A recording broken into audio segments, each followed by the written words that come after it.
A couple of years ago, I made a YouTube video and it was based around using watercolor and doing a little bit of a mixed media embroidery project.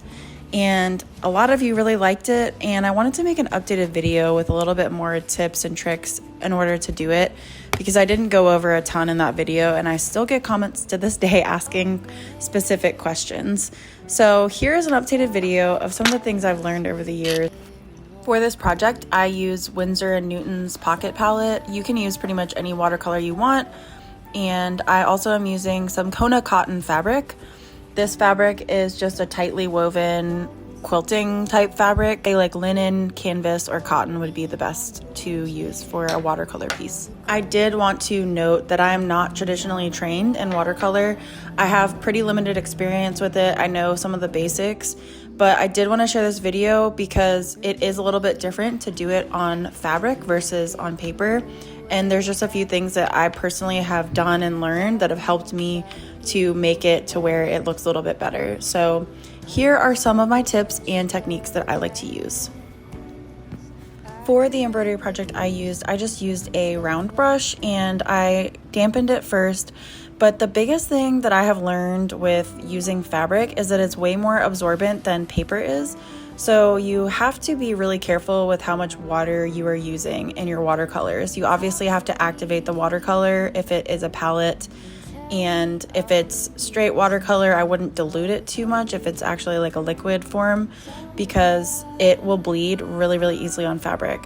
So in this video, if you do have experience with watercolor, it's probably painful to watch because it is a lot drier than what you would use on a piece of paper to paint with watercolor. And you can kind of see that the strokes that I'm making are a little bit rough, but I like to start a little bit drier than I think that I need, because if you start too wet, it will start to immediately bleed and you can really ruin the project. So I like to err on the side of caution and start pretty dry first, and I just kind of dab my brush as I saturate the brush with watercolor and water. I try to really dab the brush and see how much moisture is in it on a paper towel before I actually go onto the fabric. So everything was going really smoothly with this flower, and then I accidentally kind of painted into another area that I had already painted that was still kind of wet, and I figured it would be a good kind of teaching moment to show you what happens. So if you're painting in an area that is already wet, naturally the paint is going to spread more. So it ended up kind of distorting the shape. And so I decided to just kind of ruin it more so you could kind of see. And it kind of takes a few seconds because the fabric is slowly soaking up the moisture. So for more defined shapes, I like to just use a moistened paintbrush with the watercolor on it, and I do not wet the fabric. I think that this is easier to control and it doesn't bleed as much, so it makes your shapes a little bit more defined. But if you are wanting to do more of a wash, like a background wash of some sort, you can wet the fabric before you get started. As you can see, I cleaned my paintbrush really well, and then with some clean water, I applied it to the fabric, and it immediately starts to absorb it, and basically the circle that I started to saturate really started to bleed and expand.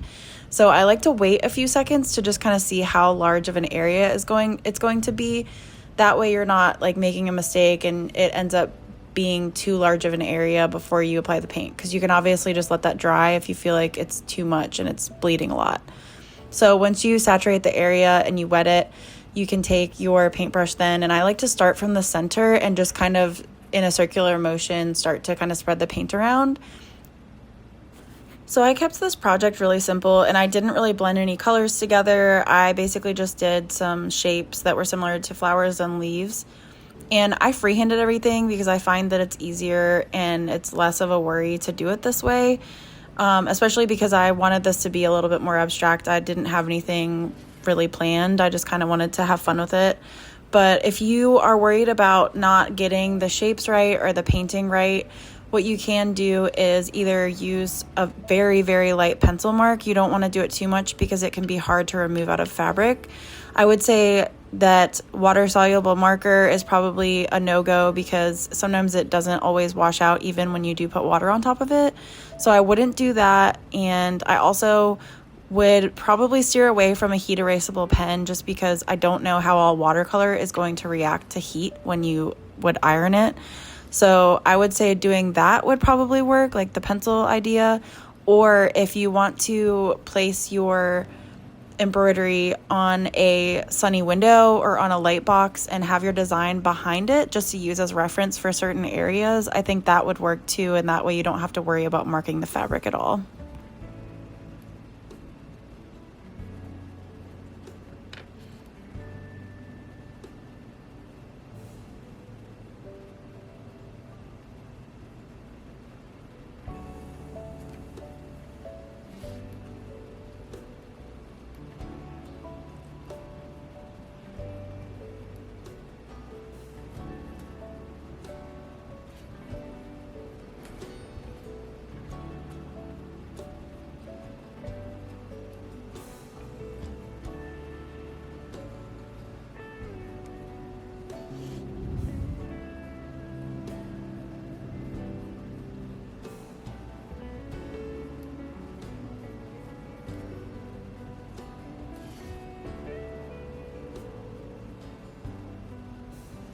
I made sure everything was dry before I got started on the embroidery part, and I just selected a few different colors and left the centers of the flowers and some of the stems unstitched because I wanted to kind of fill in and kind of mix things up a little bit with the embroidery portion of this project. I ended up choosing a couple of different colors, and I used split stitch and back stitch, kind of a combination of both for some of the stems.